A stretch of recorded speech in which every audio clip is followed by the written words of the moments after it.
Computer. Okay. So I I want you to know that this series of classes on the triptych or the triptych idea is extremely meaningful to me and extremely emotional and axial to me.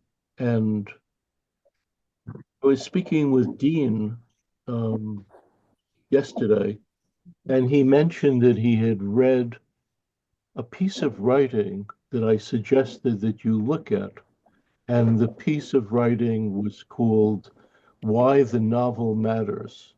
It's by D.H. Lawrence. All right. And so I recommend that piece if you haven't read it. If you look back at your emails, in this piece, Lawrence argues that the novel is in some way the equivalent of a human being. And somehow that conversation got stuck in my head with the idea of the triptych being in some way related to the complexity of a human being. So I like that idea, and it seemed to mean a lot to Dean to read this. And it's very short. I think it's like 5 typewritten pages. Um, it's probably about 6 minutes, 8 minutes, but very smart. Um, so tonight, the one of the themes that I thought would be important is the theme of improvisation for an artist, or the theme of um, serendipity, serendipity. And I think that those themes are underplayed by critics and art historians, especially art historians, um, because they are trying to make a complete package out of a work of art, present a certain logic to it. And sometimes the work of art has voyage, its own voyage of serendipity. And so I'm giving you behind the scenes serendipity about, in particular, my triptych. So um, I'm gonna read and improvise based on something I wrote for an exhibit in Boston I think about 6 years ago. Um, there are so many variables regarding the production of works of art. That is, the artist produces art through a great deal of improvisation, luck, irrationality, skill, and heart. This is important to understand. It isn't as clear as what art historians and critics describe. Last week, I tried to convey a number of ironies about my painting, the Fulbright Triptych. Um, a work of art seems to me to contain many paradoxes and enigmas. It isn't just straightforward, as I mentioned last week. For instance, I am still learning about my very own triptych 50 years later. This is quite funny. I'm still learning about this painting. For instance, just after the last class, one of the students wrote to me regarding some thoughts she had on the painting. Her musings were inspiring and were inspired by her living in Germany on a Fulbright grant 50 years ago, the very same year I went. Okay. But I learned something by reading what she wrote to me about my painting, which I should know all about. Um, it gave me a new take on the painting. So, so this is something that I wrote this, for a lecture I gave at this exhibit. It's called, it's called You Never Know. Okay. And so bear with me. I'm going to give you You Never Know. Oh, and we have a guest here, I see here, who's Meg Robbins. Just shake. Hello, Yeah. everyone. And I introduce you to everyone here. A very bright and idiosyncratic group. And maybe you could say a little bit more about yourself when I finish this. Um, okay, so You Never Know, a journey in 16 acts. So this is what I wrote, but I'm going to intersect it with a few images. It would be nice to believe that one's life is based on a series of rational, thought out decisions. However, much of the time, life offers improvisation, whim, outright luck, and serendipity. Here are 16 of these acts that shadowed my voyage. One, one. I am a long-term reader of the New York Times. I have read the paper for more than 50 years. Perhaps it was my father's influence. I start the day turning the pages of the newspaper.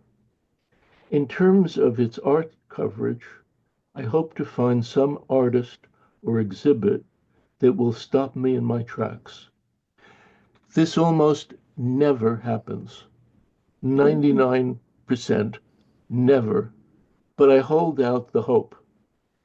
However, one of the few times such a great response occurred was to an article on the exhibit of the contemporary Spanish artist Antonio Lopez Garcia, which was on view at Stempley Gallery in New York in 1968. It was a Sunday review of the work of two artists at two different galleries. The reproduction was of a painted relief sculpture by Lopez of a woman sleeping. I'm going to show that to you very soon. I saw the exhibit on the very last day, and it was to that point the single best exhibit I had seen of a contemporary artist. That exhibit at Stimpley would certainly be one of the top 10 exhibits I have seen. Why? The work had great heart and humanity. It depicted the figurative spirit without going back to figurative art of the 19th century. It has mystery and an insistent, stubborn, and haunted presence, and spoke in modern or modernist terms in a natural and communicative way. Two, I had a chance conversation with a friend, an artist who I liked very much, a woman named Shirley Pulido, Pullido. This conversation led me to apply for a Fulbright grant. Shirley had spent a year in France on the Fulbright program. It sounded very exciting. I did not think I was advanced enough to apply. In 1969, I was just 2 years out of art school.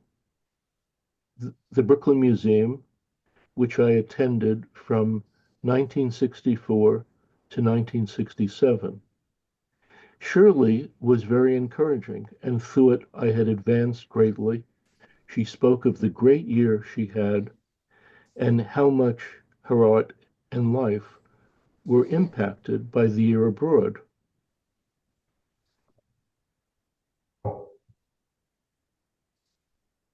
Number three, I applied for a grant to study with Antonio Lopez Garcia at the Escuela Superior de Bellas Artes de San Fernando in Madrid. It was a very exciting prospect. Asked to list a second choice, I chose Germany to study graphics and the art of Dürer. I was asked by the Fulbright Foundation to bring some work down. I believe that I submitted Anne's Kitchen Mm.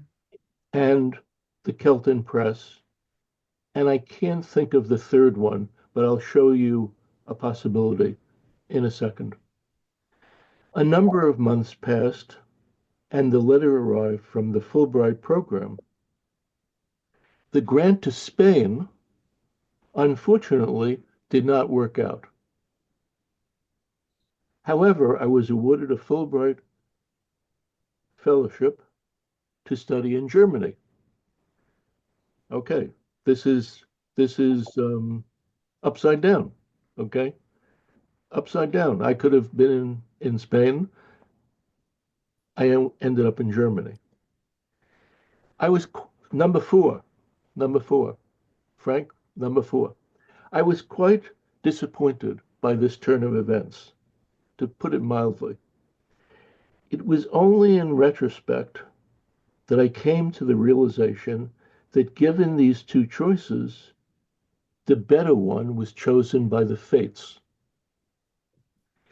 Lopez is a fantastic artist, and if I had gone in that direction, I would have probably joined a group of acolytes who followed this great Spanish artist and whose work was clearly influenced by his work. Germany brought me into a situation which was upending, problematic, and open for myself to great personal growth and questioning. It forced me to lean back into my own resources and strengths. Number five is really for Jackie, who couldn't come tonight, but remember what she said last week. So it's curious that this connects with what she said. Um, Number five, going to Germany in 1970. This was just 25 years after the Second World War had ended. Renee and I took a deep breath. What would Germany bring for us? Question mark. Was this decision the right one to make? Renee's father was quite ill at the time.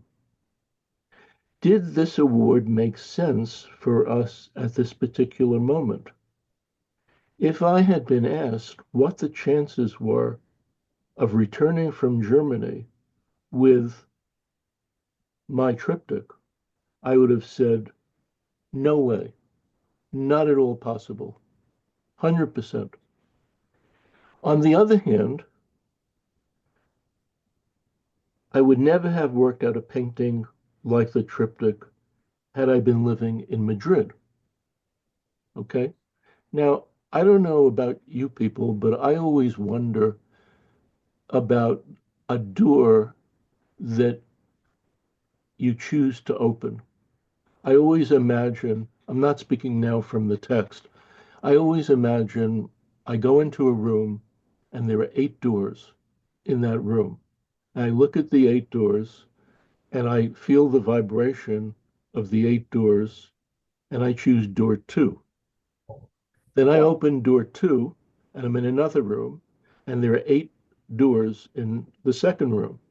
And I feel the vibrations of the eight doors in the second room and I see, oh, it's door eight. I open door eight and I'm in the third room. And in the third room, there are eight doors. I don't know if you people think like that, but No. I always think like that. Okay. So this is right up my alley, this kind of thing. Um, Frank, number six, the Fulbright program puts you on your own in Germany. Your apartment, living space, studio are your responsibility. And living space was not easy to find with the meager stipend that the grant provided. I was assigned to the art school in Kassel, where I would be studying printmaking, called the Hochschule für Bildende Künste Kassel. We drew a circle of about 50 miles around the city of Kassel. There were, out of 100% of apartments, there was maybe one half of 1% that were free. There simply weren't any apartments that were available. As luck would have it, we bought a car. So instead of settling into living near the art school, we had more mobility. Our exploration brought us to Göttingen, beautiful um, university town, uh, early Renaissance, medieval Göttingen, um, Hannover Munden, a charming village, Rabelshausen, which looked like a Bruegel town. That was my first choice, Rabelshausen, which looked like a Bruegel town.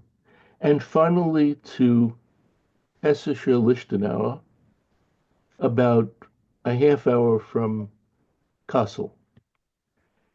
In the last town, we encountered an interesting man, Willy Neumann, who was very enamored of all things American. So in Germany at that time, you could learn English,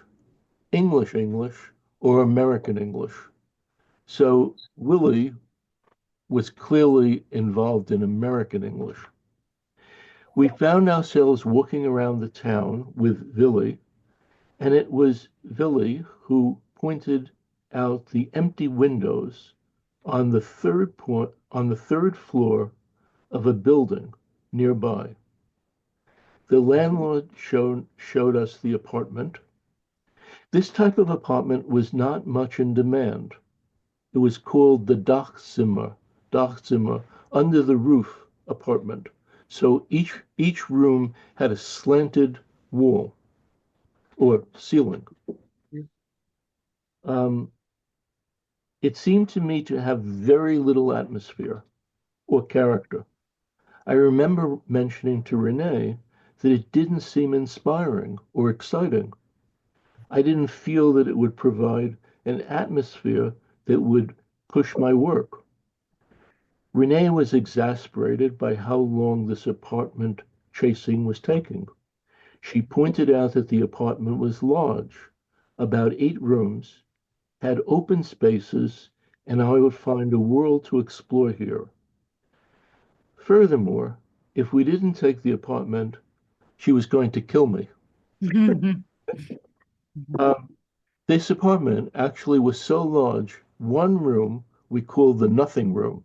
And in the nothing room, you'd open the door and throw anything in the room that you hear about and put it in that room and close the door. Okay. I used the living room as a studio. Since we were on the third floor, the windows faced out, a long and deep view.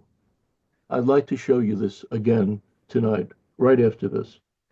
The room extended to the right. Uh, the room extended to the right of the windows.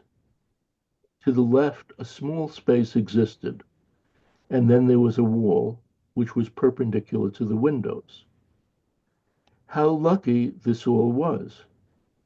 What I didn't get at the time was that the ambience in this apartment wasn't the issue. What one saw or did with this atmosphere was the crucial element. Okay, number 7. I worked on drawings and graphics during the first half of this year. Over the many years of my career, I have enjoyed drawing and have attempted to push the drawing media to extreme, almost making this media the equivalent of a painting. Marie Bilderl, an old woman, a depiction of an old woman, was worked on during the year in Germany. This woman actually lived next door to us. Okay. Marie was our next door neighbor. Arnold, also in the current exhibit in Boston, would be an example of this type of extreme presentation within a drawing format. I spent a good deal of time working on an engraving of a garden um, that I had drawn back in Brooklyn. The engraving Angela's garden is circular and can be seen in the current show. I had a table set up by the window. One day I happened to move my chair back about 8 feet and saw the scene, the table, windows, landscape, etc. I was amazed to have all the raw materials of a painting. Just a day or so later, I imagined two individuals seated on either side of this table. The entire image came to me in a flash. The images of Renee and myself provided a human presence, some sense of warmth that designed well against the middle, which consisted of the table, the tools, and the landscape, which seemed somewhat cooler.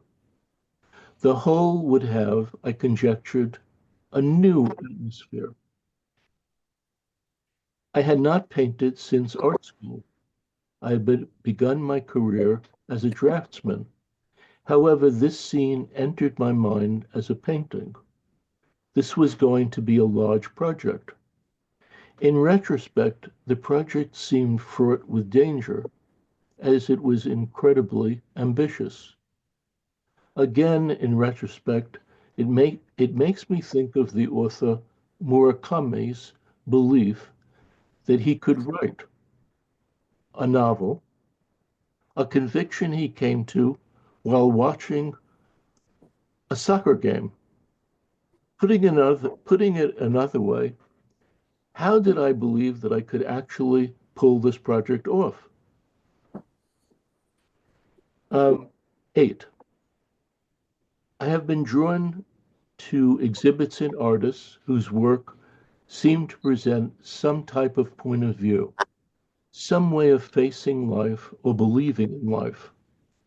In this manner, the art appears to be a verb, a quest, a meditation. My wish was to create a body of work that would present an exhibit with such a point of view. This meant it would take a few years to accumulate enough works for a show. In 1972, my daughter Simona was born. It was an amazing event, totally exhilarating. However, it also came with great responsibilities. I had someone to support, someone who needed me to provide resources, help, and love. In 1973, we completely ran out of money. We did not have a trust fund, family savings, and inheritance. Simona was about 6 months old. Everything was crashing. It was such a difficult time. I was pushed against a wall. In an act of desperation, I thought it was time to find a gallery that would exhibit my work and bring in some financial support. I remembered Stemfley Gallery and the wonderful Lopez exhibit I had seen. I decided to approach them. It was the first gallery I tried for. I put together a grouping of photographs, and in an act which seemed wildly impetuous, I decided to approach them without invitation, sans invitation. Arriving directly off the street, I found myself in the office of Philip Bruno, George Stempfli's assistant and co-director. I mentioned that I had seen an exhibit there of Antonio Lopez Garcia at the gallery 5 years before and thought there was a connection between my work and his. Incredibly, the gods of luck looked kindly on me. Philip actually looked at my work.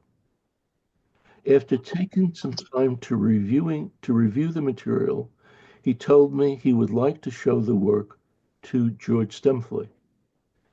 This was a marvelous turn of events.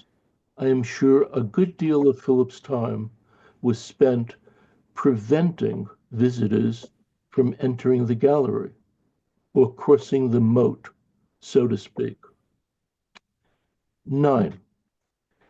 George Stempfli and Philip Bruno came to my studio in the Sunset Park of Brooklyn in May 1973, 4th Avenue and 24th Street. So they traveled from 77th Street and Madison Avenue to 24th Street and 4th Avenue. Uh, a few days after I visited their gallery. Sunset Park was an area that was very working class, populated by small industry, factories, shops, and a low-key working class community. George and Philip arrived well dressed in the mode of their very upper class Madison Avenue, East 77th Street gallery. Here I should say that George Stempfli was on the social register of New York City. Believe it or not, there is a social register. He lived in the penthouse of the building where his gallery was, so like the 25th story. And his gallery was on the second floor, so that it was a gallery that you had to know. You couldn't just walk by in the street. You had to know where it was. At the time the triptych was in progress, the middle panel was 2/3 to 3/4 complete, and the wings were white, waiting to be painted. The visit was a totally nerve-wracking moment. Much depended on it. One had the sense that the next chapter was being written, and it could go in a variety of ways. The studio was large. It was a loft-like space, but very low-key. After about 30 minutes of total silence, George Stempfli said that he believed my triptych was a great painting and that he would like to own it. It was a completely overwhelming moment. 10. A few days later, an elegant letter came from Stempfli announcing that he and Philip were very impressed with my work, especially the large unfinished triptych, and that he proposed buying the painting unfinished. Buying the painting unfinished. This is completely crazy. This is really crazy. This is like millions to one that someone would come in and do this. The purchase would be paid out over the next 2 years and would give me the opportunity to work on the painting without having to do any other sort of work. A veritable deus ex machina arrived and set the whole course of the voyage in motion. Now, here I'm going to interject away from this reading and all was not as well as it sounded. So there were two conditions. There were two conditions that Mr. Stempfli wrote to me about in an amazing letter. The first condition was the painting had to fit into his gallery. Okay. His gallery is on the second floor. And this is not like a gallery in Chelsea. This is a gallery that probably was an apartment on East 77th Street that was converted into a gallery. So it had to fit into his gallery. And the second condition was quite troubling. I'm going to read you the part of his letter which dealt with the second condition. And this connects with every part of this class, this whole theme. Now, also, George Stempfli was a very aristocratic, mercurial man. And there used to be a man on television who was a fantastic actor. I think he appeared in a lot of plays and film of Orson Welles. And he did a commercial for Smith Barney. And this was a fantastic commercial. And in this commercial, he said something like about Smith Barney. He said, we earn money the old fashioned way. Mhm. We earn it. We earn it. So this was a man that you didn't cross. You didn't you didn't cross at all. So after enumerating three conditions and this amazing note, he writes, number four, I frankly wonder if your plans for the triptych won't prevent you from painting more accessible pictures. The two outside panels without the center would not make too much sense. And with the center, they would restrict, for size and subject reasons, the sales possibilities almost exclusively to a museum. And museums, unfortunately, are spending very little money on purchases these days, mainly because they have no funds.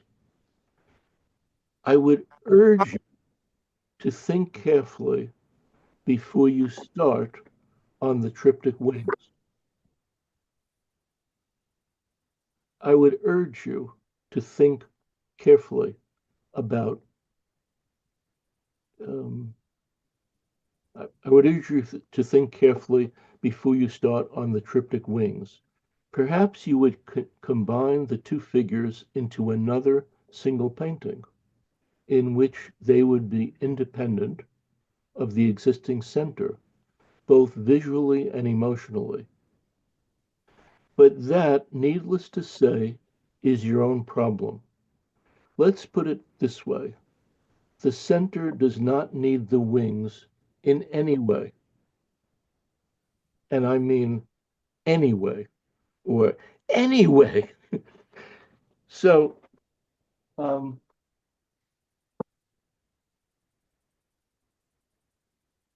here I am sitting in this very fancy office, and I have to think of what to do, how to respond to this, because I certainly don't want to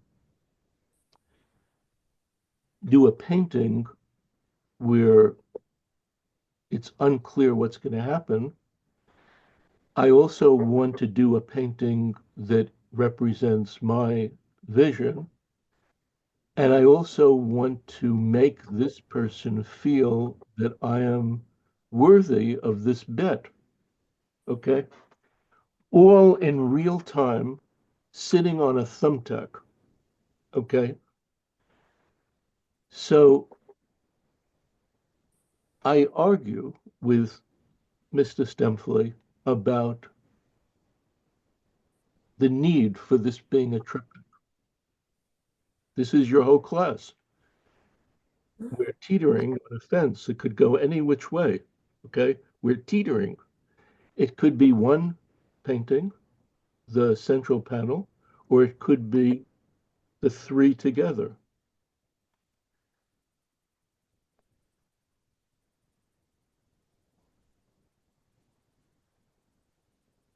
This is what art historians miss. This is like life. This is like real life right in front of you. And I'm going to cut. I'm not going to continue that in this direction. But in any case, at the end of arguing and discussing this, oh, but I would say this. He agreed to this, but he does not agree to pay for it. He said that I'm only committing to the central panel, not the two sides. Over many years, I've thought about this moment, and I've thought that so many people in the arts face compromises. And I'm sorry that Alan isn't here tonight because I wanted to ask him about if the same thing was true in architecture. And my hunch is it is. So, or let's say in playwriting or even writing of a novel, uh, you're writing a play and you have somehow managed to get a benefactor to come along and support your play. And you show the play to the benefactor who has a lot of money, and the the person says, "I've read your play. I really like the second act of your play. Get rid of the first act and get rid of the third act, and you have all my support." So now here's another possibility here. The benefactor could be right, and George Stempfli could be right. Okay, these people could be right. So at a certain point, if you've been struggling and you don't find your way in the arts, you could say, "Oh, you're so right, Mr. Stempfli. You're incredibly smart. You're so right. I'm going to do what you're saying." Okay? Or if you're stupid, like me, you would say, "No, I have to do this. I have to do this. This is really important." So this is something, it seems to me, that the humanity of being an artist isn't quite captured in the work of many art historians, because somehow the art and the art historian becomes a means for a nice packaged quality. And life is not so packaged in this way. Um, it's too bad there's no playwrights in this group, but I wanted to just throw this out. Carla, Frank, Yeah, do you think I'm right? Do you think that like if you're an author or a poet or a biographer, let's say, you'd come up against the same kind of thing? I think you do. Yes. Yeah, that would Yeah, be that be my hunch. In fact, it would be definitely. interesting to see an article. uh, It would be it would be a difficult article to write because you would have to have the consent of the writers who would have to admit that they didn't do the book they wanted. Yeah, Someone right. else. Now, then the opposite could happen. Like, for instance, I remember reading about uh,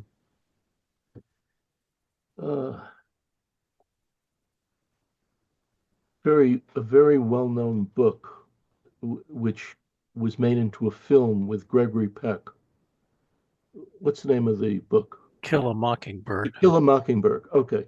And I remember reading that the editor of that book was largely responsible for rewriting the text of the book or helping rewrite it. So the text was really a quasi collaboration between the editor and the writer. So it could be that you're mistaken. I don't think I was mistaken about this painting, but that'll come in a second. Um, okay, so so they send this money to me every month. Uh, George Stempfli's family is Swiss, and he sends the payments to me exactly the first of the month. Exactly. Everything is exact and on time. No one else has done that. On the last 11, on the last day of the exhibit at Stempfli, a highly enthusiastic review of the show was published in the New York Times. On the very last day, many people came to see the work. John Russell, the art critic on art for many years, had been hired by the Times as their senior art critic. His review was certainly one of the factors that brought my family to the American Academy in Rome for a 2.5 year period beginning in 1976. 12. In 1988, I received a phone call from Miller Williams. Miller mentioned that he was coming to New York and he was interested in getting together. I had met Miller, a marvelous and deeply talented poet, 11 years before at the American Academy in Rome. I had not spoken or heard from him since then. Miller was one of the most impressive individuals I had encountered um, during my almost 3 year stay at the Academy. I asked why he was coming to New York, and Miller mentioned that he was the director of the University of Arkansas Press, and that the purpose of his visit was to sign up authors for a few books that his press was publishing. I had the presence of mind to ask if he would entertain the idea of using a single image of mine to enhance a book of poems. Miller wasn't committing to this and implied that the two arts were not necessarily compatible. Miller suggested we meet at the Algonquin Hotel where he was staying. I don't know if you've ever been to this hotel, but on the inside, everything is red. R-E-D, red. I brought with me what felt like a half a pound of photographs and one actual drawing. Miller took a great deal of time looking at all the pictures. When he finished, when he finished, he told me how moved he was by the work and wanted to do a book on all of it. He gave me a schedule, asked me to shake on the deal, and the book, my first, was published exactly 2 years later. 13. I'm almost finished. 13. In 2009, I was invited to a wedding in New York's Chinatown. This was a large-scale event with some 300 guests, and it wasn't an evening that I was particularly looking forward to. However, I found myself seated at a table of 12, and curiously, exactly next to Daniel Slager, an editor. I was struck by his interest in European literature. Writers such as Robert Musil, Wisława Szymborska, and Umberto Eco. We spent about 3 hours talking, while the wedding, with tiger dancing, fire, and swords, swirled in the background. Daniel responded strongly to my work, especially the Fulbright Triptych. 2 years later, as the director of Milkweed Editions, Minneapolis, he published The Suspension of Time, a book of 45 essays on my triptych. 14. Um, I communicated with Alec Barker, the director of the Museum of Art and Archaeology, in July 2013, presenting the possibility of an exhibit at the museum. After a bit of a delay, Alec responded with enthusiasm about the proposal. Alec mentioned that he had spoken about my painting, The Sink, to the docents of the museum. From this initial inquiry in 2013 to September 2017, it's been quite a voyage. Just a few days ago, Alec and I spoke about the idea behind this essay. You never know. Alec mentioned that the theme sounded a great deal like serendipity, a term which was coined by Horace Walpole in 1754. In a letter Horace Walpole, wrote to his friend, Horace Mann, Walpole explained a reference to a Persian fairy tale, The Three Princes of Serendip. This is great. The Three Princes of Serendip.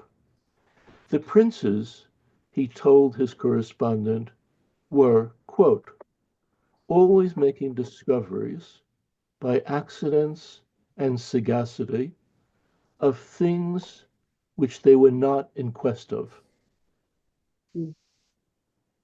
The princes, he told his correspondent, were always making discoveries by accidents and sagacity of things which they were not in quest of. 15, Frank, 15. Okay. Which brings me to the final example for me of this curious word, serendipity, and what surely is the most profound experience of serendipity on my journey.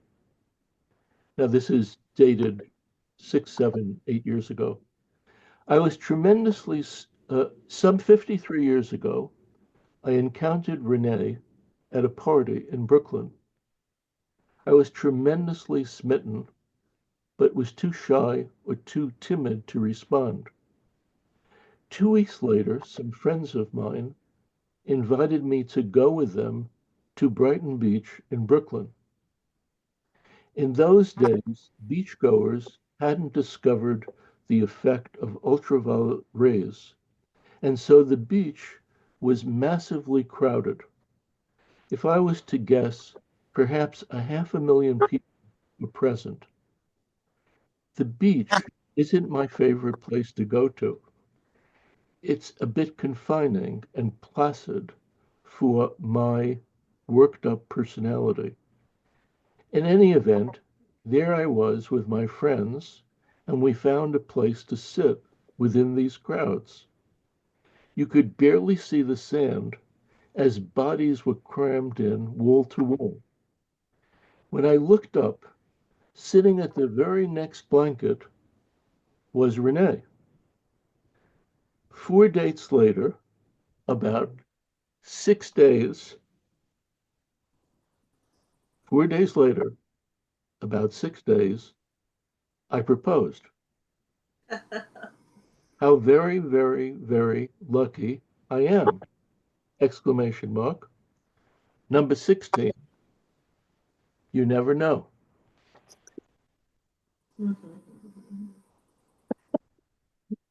So I really, I submit, I submit this as an example of the difficulty in depicting art and artists. And so let me show you some visuals for this. Okay, let me see if I could do this.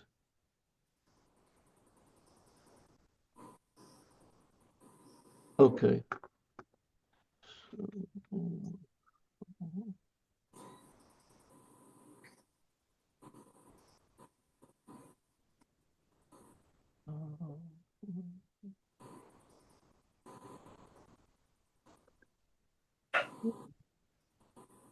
Yeah.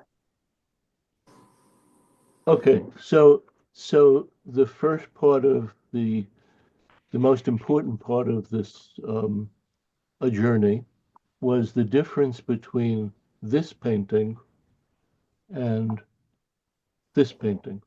Yeah. So this is a massive decision. This painting and this. So uh, I bet a lot on this, and I believe I was right. Mhm. This painting is a very good, very highly skilled, um, could an important painting. But this painting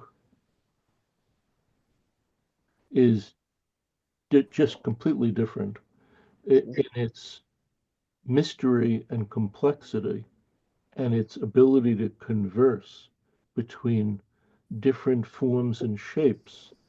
It it becomes a completely different narrative. And so I bet on this, and so far so good. Okay. So let me just keep going to see if there's something else that I could say. This is the plate in the middle, very beautiful form. These are some of the children's drawings.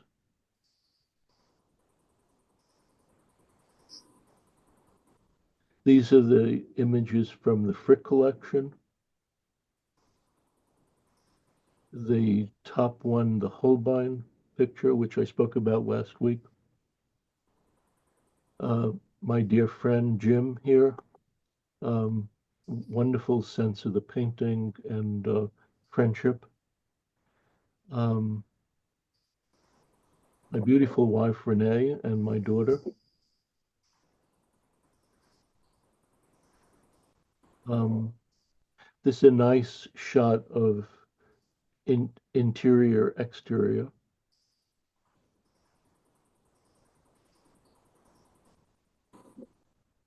A beautiful poem, which I read last time from Gloria Mintz, age 13. The amazing um, aerogram that Renee sent to me, the stopwatch, my alter ego here. uh, okay. Um, another alter ego here. Perhaps an alter ego. Not sure. Um, um, crazed out, crazed out picture, photograph taken when I finished this painting, a day or two after. The scale of the painting, a very grand, involving scale. This was taken at the Tenry Art Gallery on 13th Street in Manhattan. I love this photograph. It looks like this man is going to walk in and walk through the landscape and disappear. I really like this. Um, maybe the image that summarizes everything in the painting. Um, why WHY?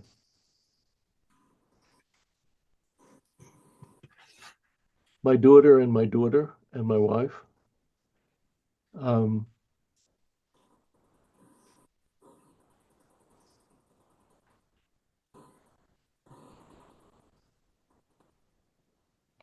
I'm sorry, a double. Now this we came to last time because I was wanting to show you how in the painting there are equivalences that are made which don't make sense except for the fact that they're in this painting. So in this painting, you could almost argue that the picture on the left is stronger than the picture on the right. But the part that's funny here is that if I went to Berlin to see the painting on the right, the painting by Holbein of the merchant Georgise, and I brought this reproduction on the left and put it on the wall next to the portrait of Georgise, it would feel ridiculous. But in my painting, it feels like it could possibly work. Um, I found an image for you to see of the Holbein painting.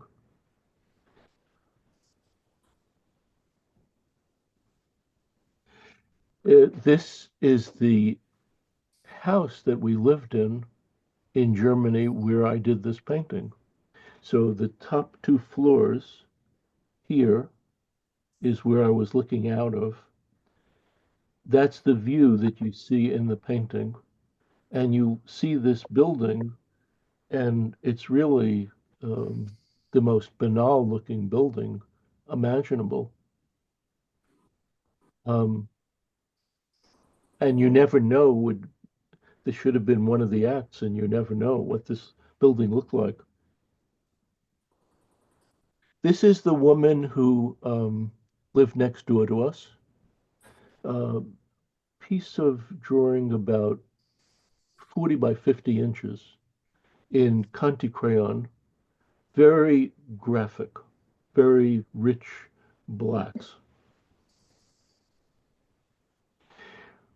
I mentioned I brought three drawings down to the Fulbright panel.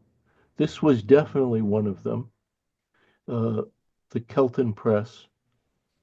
This, um, um, right, not doing this right.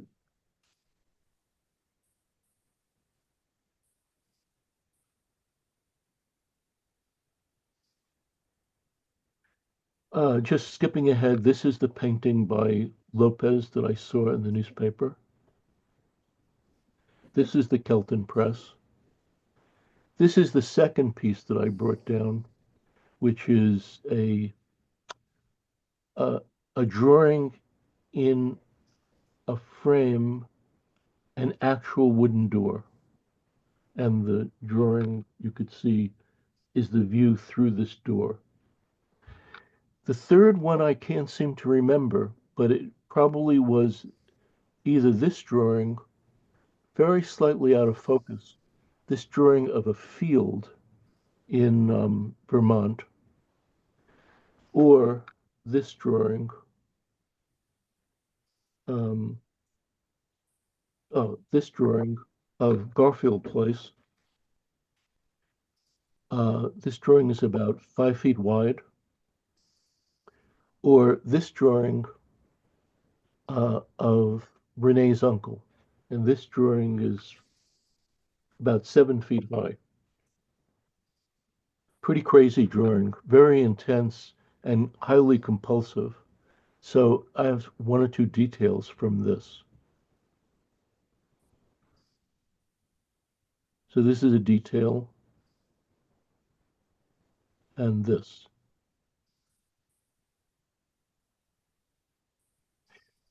This is the actual plate that I was engraving. And I mentioned that this is the mirror image, this plate. Um, and so this is a really nice photograph of this plate. Okay. And this is the print that evolves from that plate. So this is an engraving, an actual engraving. And in the engraving, the line is a very pure, quite beautiful line. Durer's prints are engravings. Uh, he maybe did one or two etchings, but everything else is an engraving. And his engravings were done by him only. There was no other person could have done those.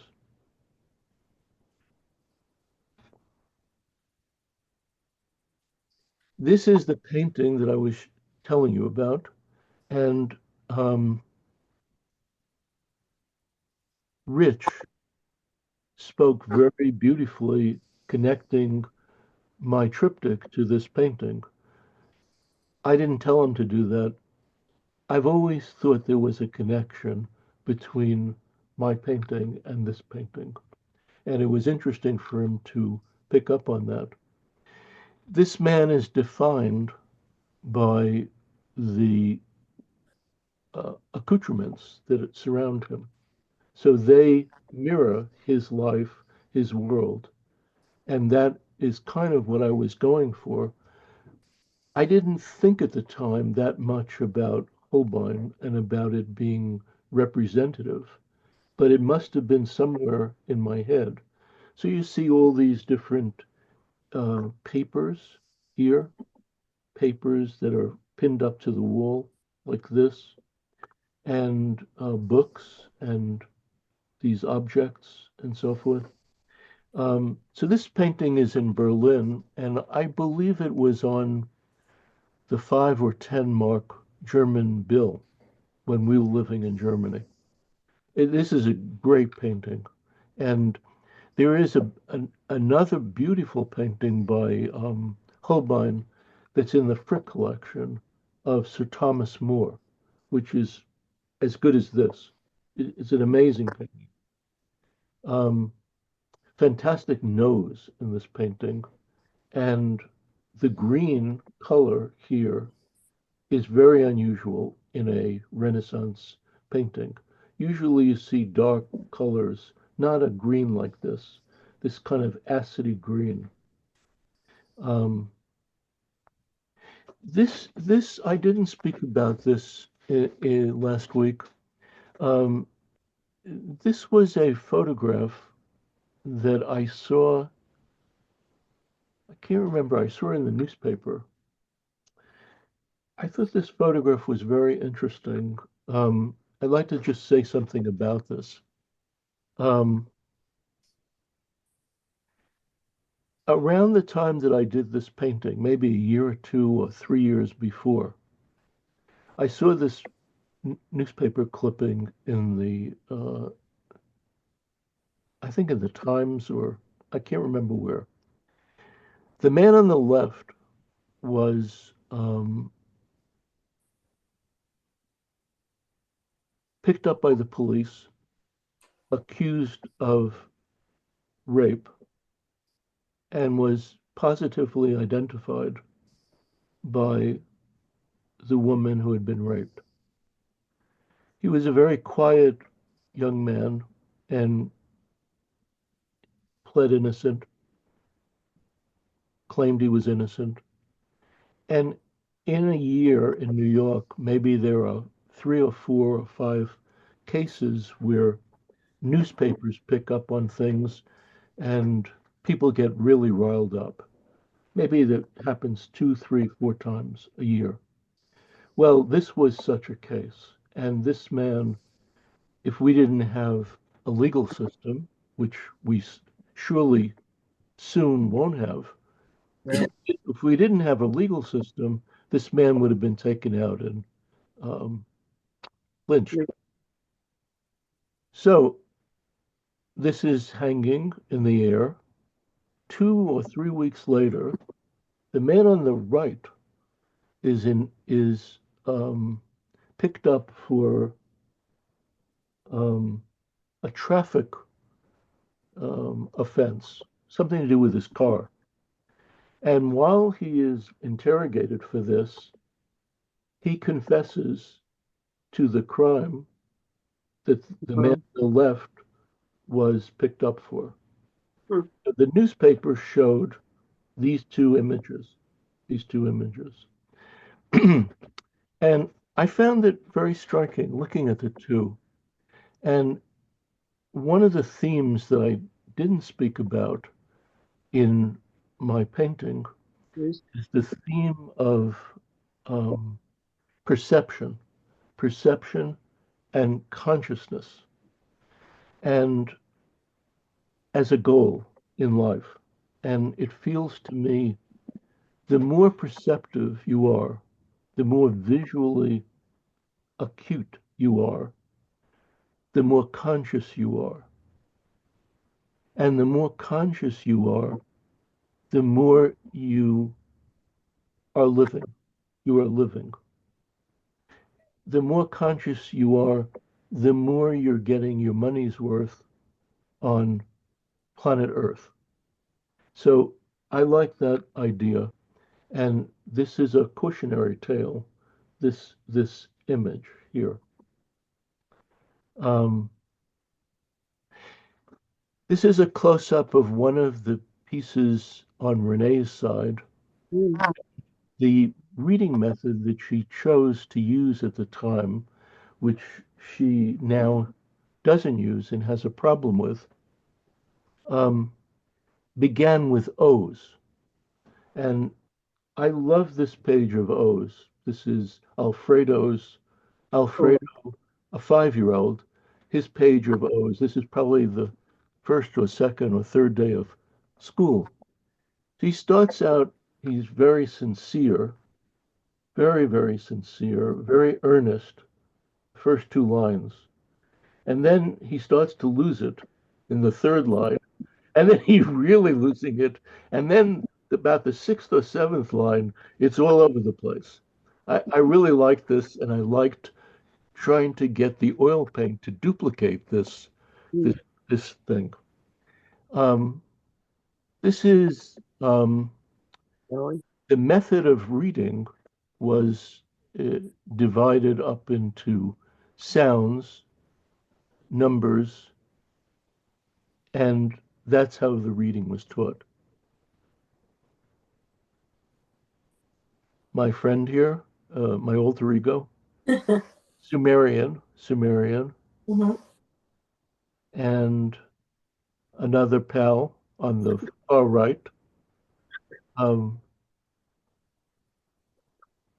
okay, Oh, so that brings me to Len here. And if Len, if you're not totally discombobulated, and you feel like going now, you can, or you can wait till we see you next time. Uh, no, I'm okay to go. Okay, okay, okay. And I and should have thank, I should have given you a better I shouldn't have given you a better introduction, but it just happened. It flipped on with you following.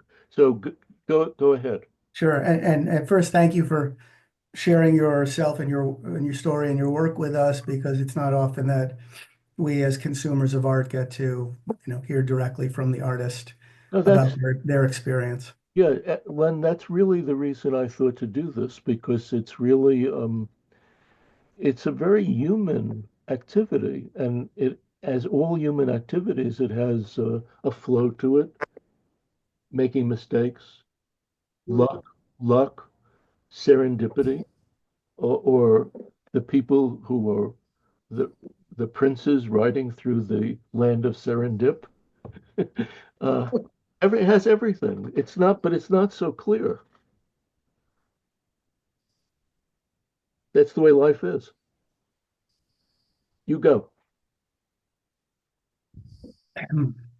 So I envision today sharing thoughts on the connection between these two works. Tree Man, a detail from the Garden of Earthly Delights by Hieronymus Bosch, and Soft Connection with Boiled Beans by Salvador Dali, an image that I encountered as a boy of age 8 in the form of a jigsaw puzzle of some 15 odd pieces. The two images struck me as parent and child, and I delighted to explore their connection across time. But as I sat at my desk to meditate on these works, I was interrupted by a tapping at my door. I opened it to find no one, only a pale blue envelope containing a mysterious epistle that I share with you now for your contemplation. It has been many years since I passed from the earthly world, slightly more than 5 centuries, to be exact. In my repose from beyond the mortal coil, I have learned that you who still walk the earth speculate on the origins and motivations of my work. It is true, I did not keep a journal during my life, and I realize I bequeathed precious few records of my travels. And so I bequeath to you here a short tale of my life and art. I was born in the Netherlands in the mid-15th century into a family of painters. My grandfather Jan was a painter. He sired 5 sons, of whom 4 were painters, including my father Antonius. Of me, my brother and sister, I and my brother Goosen became painters. I lived my entire life in and about 's-Hertogenbosch, from which my surname is derived. It was a flourishing city in my day, and when I came into adulthood, the period you call the Renaissance was in full bloom. Leonardo da Vinci was my contemporary, so you will not be surprised by the fact that I encountered a great many fancies in my day. Art, science, music, history, architecture, sensual pleasure, fantasy. They teemed about me. I could not help but breathe in the extraordinary happenings of my day, and you see them in my art. But there is something else you see. Elements that have come to be called phantasmagoric, beings in strange modes of copulation, creature composites of human and beast, swimming creatures that fly, and aviary creatures that devour human torsos. There has been much speculation on my exposure to ergotism, and I can confirm that as a young man, I experienced fantastical visions in the sickness that followed my consumption of spoiled rye. These visions indeed inspired my paintings. How could I adhere to the conventional religious imagery of my forebears when I had seen the true nature of the universe? That earth, wind, sea, sky, bird, beast, passion, joy, despair, that these were all dreams from the same stardust. No. Having tasted that forbidden fruit, there was no turning back. I was fortunate to have found popularity and the favor of patrons, and so did not fall victim to the critical eye of the powerful and pious. I was fortunate indeed. I lived a life of dreams. I take delight in this new place, beyond earthly delights, where I enjoy tea with Lewis Carroll and discuss his remarkable world of Alice and her looking glass, where Salvador Dali and I paint side by side in a place where all divisions between the waking world and the world of dreams have been swept away. From a garden of earthly delights, I now inhabit a garden of eternal delights. It has been a remarkable journey indeed. I bid you glad and beguiling tidings on your own journey between the land of toil and the land of dreams, and look forward to meeting you someday here in this garden. Your humble servant, Hieronymus Bosch. Wow, Fantastic. Absolutely fantastic. really. I didn't, this is a complete coincidence. I didn't know this was coming. I all of a sudden saw these two images, and if I didn't know any better, I would have thought uh,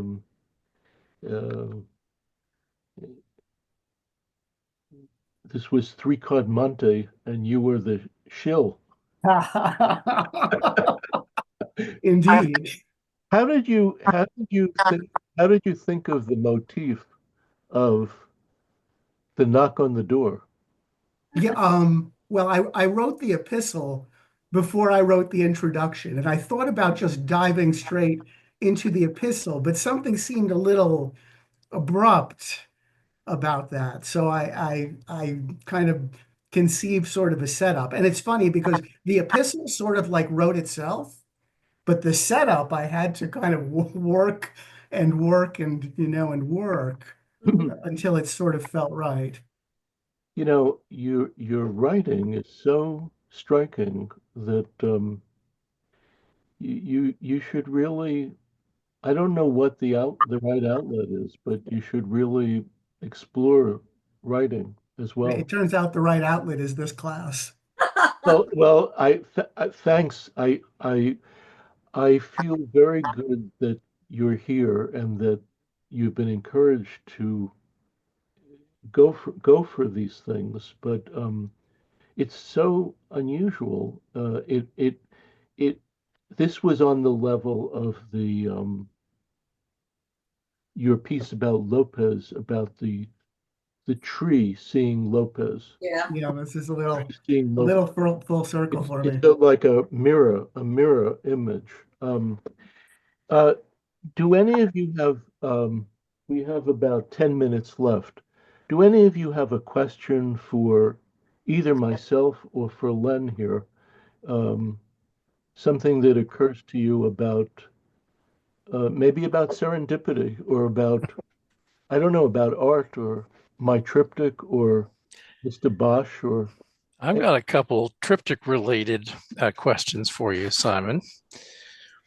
One is, I wonder if I presume that in the end you went ahead and told Mr. Stempley you were going to paint the side panels, and of course you did, and I think he must have acquired them, right? And what Yes. was that moment like? Would you tell us the sequel, please? How did that go? Because he didn't commit to acquiring them in the beginning, but he did. Yeah, he ended up buying the other two. I don't think I had much of a choice because I was in need of money, always in need of money, and I also felt that it made more sense for one person to own this whole painting as opposed Oh, to of two, course. as opposed to two. I guess maybe my hesitation in a altered universe, which would have a second world, was that I should have retained control myself of the whole thing. And and therefore I would have had more control over where it went to. In other words, I could have chosen where it went to, or I could have had more of a say. But on the other hand, it's very difficult to get that last part where it goes to. Well, I suppose that came later, didn't it? Yes, In the yes. story of the painting. But I suppose I was wondering, did once he'd seen the fulfillment of your vision, and perhaps appreciated, in some sense, the narrative that the side panels completed, Did he ever say anything to you along the lines of, I understand now, or anything like that? No, no, no. Was there any he- such conversation? they sent a telegram to me at the end, and they said in the telegram, or Philip Bruno sent a telegram, said that this was amazing. I had really come through, and so forth. Um,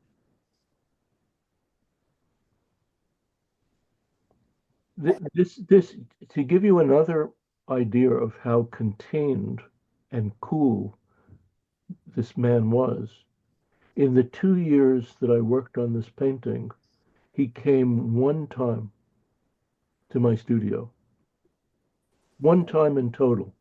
Hmm. Now, if I was doing it, if I was supporting someone like this, I would have come every week. No, I mean, not every week, but I would have come maybe every month or every 3 months. One time. Oh, but that would not have helped. It wouldn't have helped, but it would have made me feel better. Right. Let me get another person in here. Just hold your thought a second. Is some other question? Yeah, I have a Simon. question. Yeah, Francis. I want to say I did see the triptych when it was the German consulate. Uh, and then I immediately bought the book about it because I was so taken with it. And I'm asking this, you've been so willing to share personal stuff with us. In painting the different images that you took from other images. So you're going, for example, from Holbein to a child's drawing or to the letter Y. Each of these is so completely different in style. It doesn't even begin to describe it. What did it feel like as you did that? How did you make your mind change into the focus of the different things? Was that very difficult? And That's a fantastic question. Absolutely fantastic.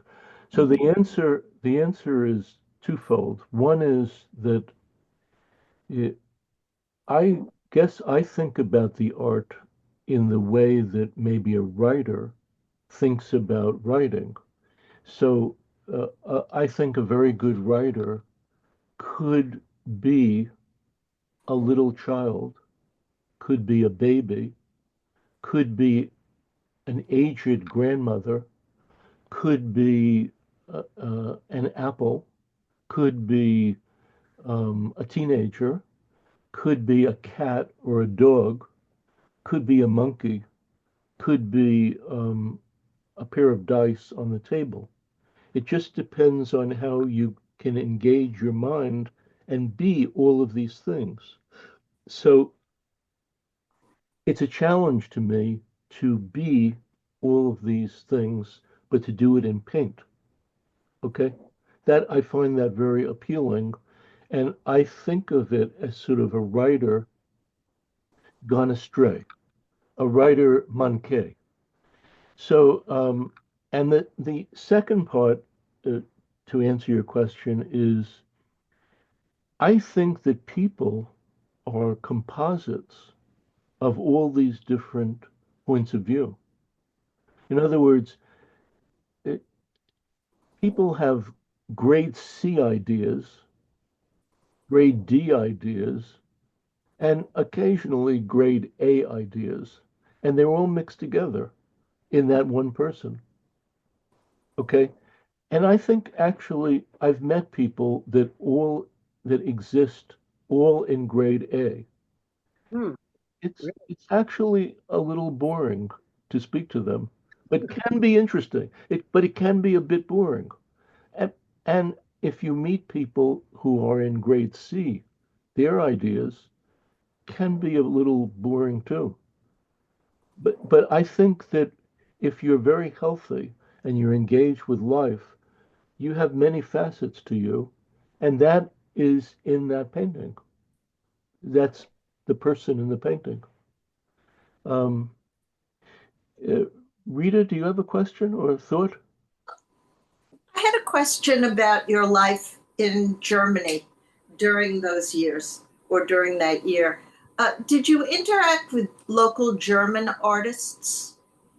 Just a few, just a few. And did you ever have political discussions with him? Yes, yes.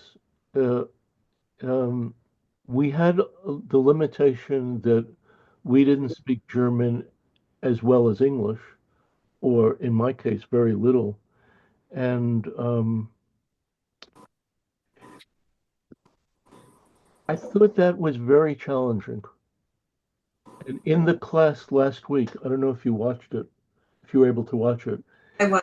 Jackie made a very interesting point. She said, I don't think she meant it the way you're saying it or the way I am, but she said that, oh, so you did this part in Germany and this part in the United States, as if that was key to her. I misunderstood what she was saying, and I thought what she was talking about was what you're talking about. Mhm. It was very challenging, genuinely challenging.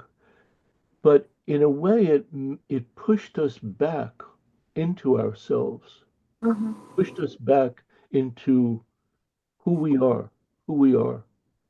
And I give you this example. It's not really a good example. It's not the complete example, but it shows how uh, questioning you could be.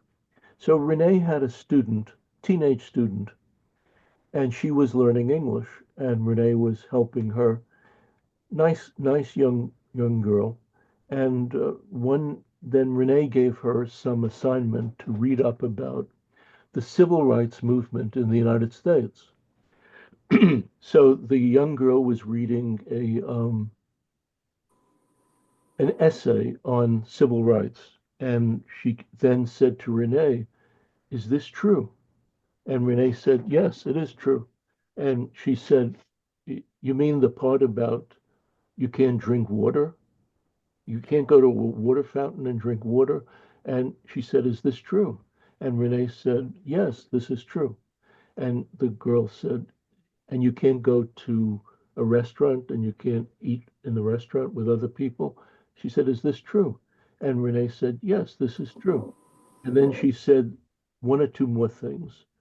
And then she looked at Renee and she said, "So why don't you leave? Why don't you leave this country?" And her question, in her young and innocent manner, was the very question that Renee asked all the adults that we encountered. Mm. Why Okay. didn't you? So now, it's easy to have a view from um, Brooklyn, New York, looking into Europe, looking into Germany.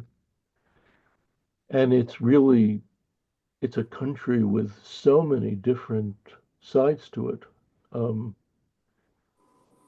and if you are in Europe now looking at us, Yeah, you're thinking to yourself, why don't you leave? what's the direction we're going in? It's clearly 1930s Germany. Yeah. So it was very challenging, really challenging, but fascinating. And yeah, yeah, really fascinating. Um, any other questions? Oh yeah, Ron. Yeah, Ron. Yes, Simon, it's been a wonderful experience for you to share what you have this and last. I'm of course Having meetings and trouble. very often I'm Having in trouble hearing. dreams having trouble hearing you. we I'm sorry. That's better. I'm professionally very interested in dreams, and when we look at dreams, we often look at the words that people use to describe them. And I've been very um, fascinated with the fact that this triptych is called the Fulbright triptych. I'm also fascinated with the images, a couple of images that you haven't talked a lot about in the background. Uh, you have a stopwatch. We stop and we watch, we look. The stopwatch has its pointer rampantly elevated, and you have a Larry Clark photograph, which also has a member which is fully elevated. And I'm wondering if there's any sort of connections here that might be of relevance to you.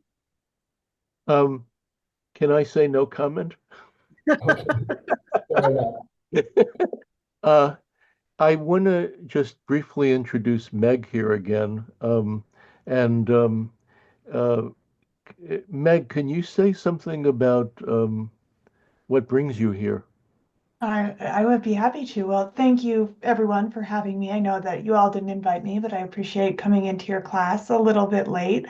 Um, I am based out of Denver, Colorado. I work in museums and I am working on finishing up a master's that I had kind of put on the shelf for a while.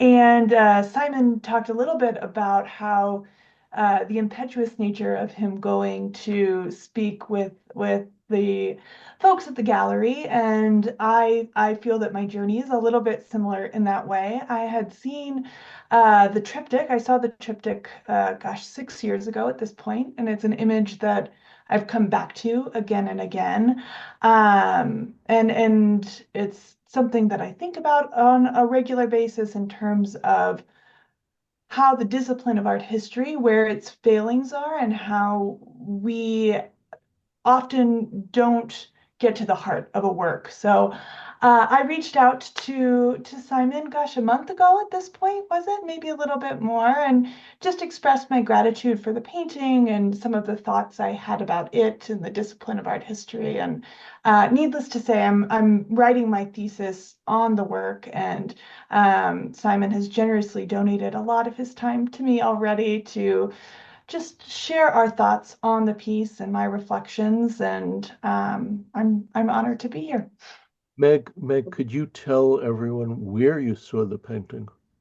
I did. I saw it in Reno, Nevada. I was going out to visit my brother. He works there, and we make it a point to go to museums wherever we go. And so it was on a whim. Again, this idea of serendipity, I think, plays through, and there are some notes between our shared stories, which also ring true a little bit of that idea of serendipity. And I was not planning on encountering the piece, but it's one that I did and has since struck me. Meg, isn't that a funny story about the three princes going Yes, I love riding, that. riding I through? took very scrupulous notes during that section. Oh, okay, good, good. It's lovely to see you here. Really, Well, really. thank you. Thank you for having me. Yeah. No, absolutely lovely. Susan, I hope that you found serendipity an interesting mode.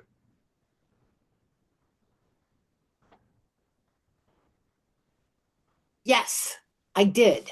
It was very interesting. And I'm gonna look up that fairy tale tonight and read it for myself. I di- Um, I knew nothing about it, but the yeah. erudite director of a museum told me this story, uh, and I met Susan on the boat going to Germany, right? Or going Oh, back, we were coming back. coming back, and Yeah. uh, so that was uh, 54 years ago. Yeah. Uh, and I always wondered what happened to Susan. I had an address for her, which was the German school or something school, but Oh, yeah. Friends boarding school. Friends boarding school. A Quaker boarding school in the middle of nowhere in Ohio.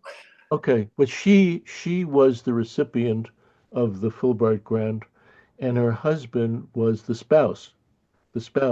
So Renee and Dana met as spouses, and there were lessons on what to do in Germany. Now, can you imagine this? Given the whole history of Germany, lessons were don't cut a potato with a knife. Okay. That was the lesson that they were giving you. Don't cut the potato with a knife. Um, so I lost touch with her. Um, and uh, last year, maybe, was it Maybe 2 years ago 2 years ago, Simona was performing uh, out near Santa Fe, in Santa Fe. in Santa Fe, Yes. and tell them about the school you teach in or used to teach in. I was teaching at St. John's College in Santa Fe, and one of my colleagues played a violin in the orchestra that was going to back up Simona. And so I had a class during that concert, so I couldn't go. But I thought, this has to be, I know that this is Simon's daughter. And so I got Christine, the violinist, to get me into a rehearsal. When the rehearsal was over, I went dashing down. You know, I had to sit in the back. I had to keep explaining, why are you here? And so I went dashing down the aisle, and Simona was so generous as Simon is. She comes to the edge of the stage and looks down, and I said, I know your parents. And I said, we were all on the boat together in 1971. And she said, oh, they talk about you. And so that started, I mean, to talk about serendipity, that was it. Yeah, I really like the notion, and I think you can get really hurt by this idea as well. You can make the wrong move or mistake.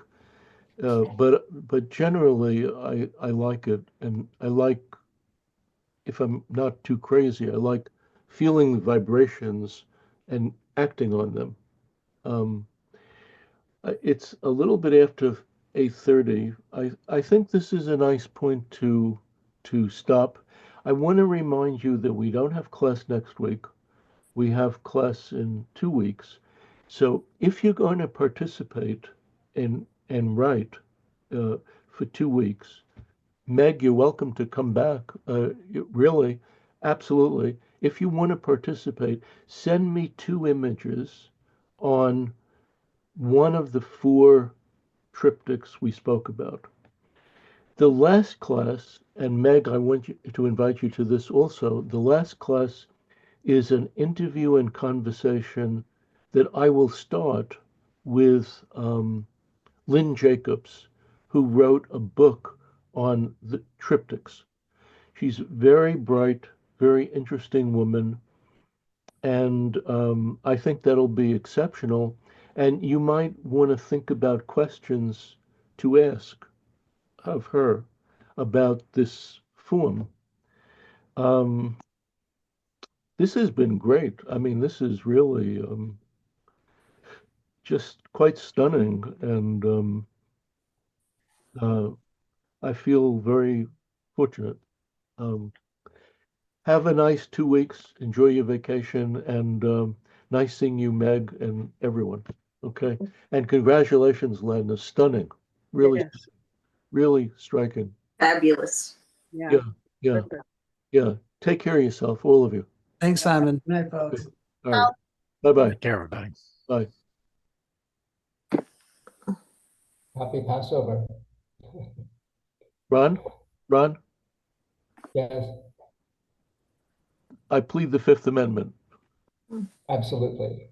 I still owe you, I owe you a picture, but my Larry Clark is in bookshelves that Oh, are piled up did you find with it? rugs Did you that find I it? have to, I'll find them. Yeah, you should find it. For next week, you I should will. find it. Okay. Yeah, Take care. Take care of yourself. Okay. good. Have a good day. All right. Bye-bye.